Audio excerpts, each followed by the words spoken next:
Hey, thank you for joining us. I hope you enjoyed our show on youth violence prevention. Now we're going to have a little bit of bonus web content in which we're going to talk about some of the possible solutions. So panel, I mean, we had this dynamic conversation, but the one section we didn't get to cover are your suggestions for ways that society and government can come together to solve some of these problems. So what are your ideas? Well, if I may, solutions as far as financing, briefly. One of the things that several of our students have come up with, we are becoming self-supportive in our organization.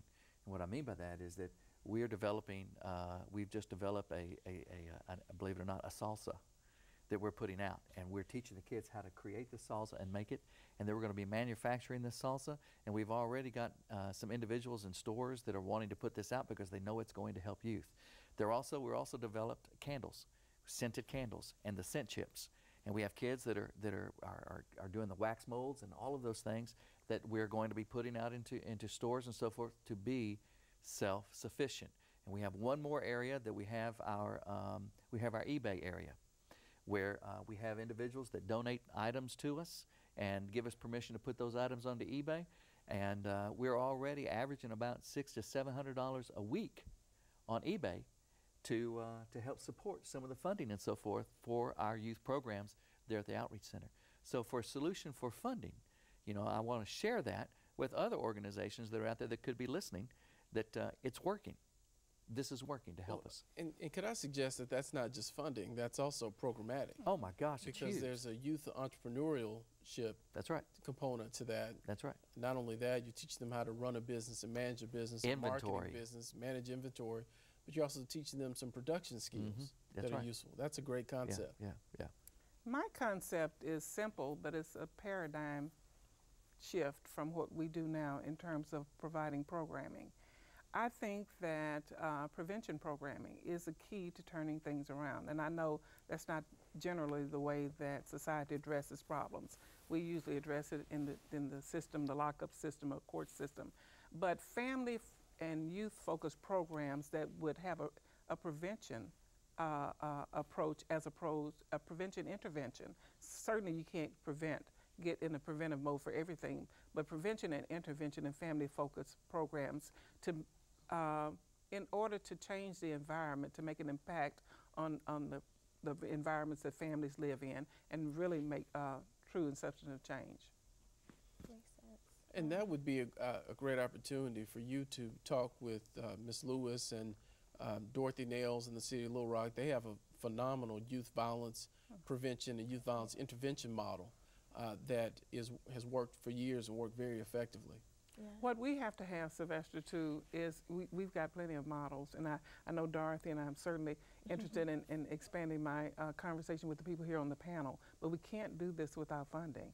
So that's pivotal. I don't know that there's a magic bullet for finding a funding piece, but that is certainly some models that are ready to be put into place, but the funding is a big caveat with that.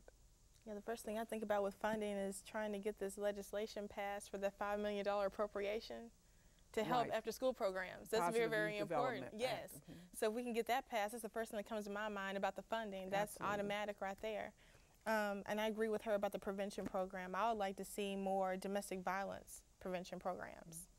And we've been working on that for DIVAS, and I know we're trying to branch out with the city of Little Rock to do the same thing. Kareem? I'd like to kind of back up a little bit and talk in terms of education. You know, one of the things that I see that we do is, of course, we graduate young people to nothing. And oftentimes, you know, the model says that everybody goes to school, you go to college, you get a good job, da-da-da-da. And I think that there needs to be a shift in thinking. There are a number of young people that are probably need to be on the tech world track. People need to learn how to operate cameras. They need to be sound engineers. And I don't think we do a good job of the messaging that tells people that these are quality jobs. It's okay to be a plumber. It's okay to do that type of work, so that then they can go and get the skills that they really need, that they're going to be employed in. I think another big issue is there are some cultural gaps in the education system that we don't address. You have teachers who are in classrooms who don't connect with the students that they're teaching. And I don't think we do a good job of creating safe spaces for people to say, I'm vulnerable, I don't understand, I don't get it. How can you help me connect? I think we set things up to where they're always so confrontational and they're always problematic, and that young people end up, you know, on the outs, and they don't have teachers. And one of the things that I always tell my teachers at my son's school is that I want you to light up when my child walks into the room.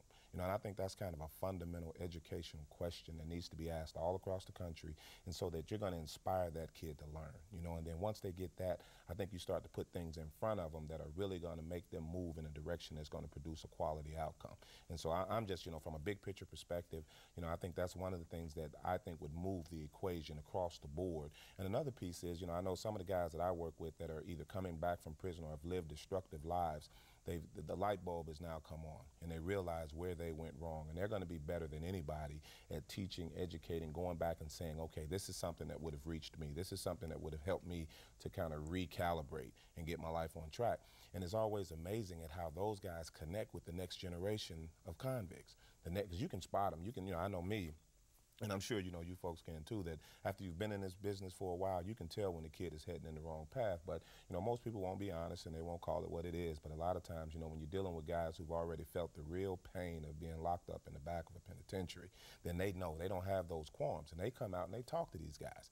We've recently, you know, started doing some things where I'm trying to help those guys develop their own work, become speakers and get out and connect with people independent of me. You know, because one thing that I've learned is that I can only reach so many. And I think that if you can start to empower people, and I think that's ultimately what we're all trying to do, is kind of light a fire that'll burn without you. You know, and that's when you're going to start to see those types of movements happening throughout the country.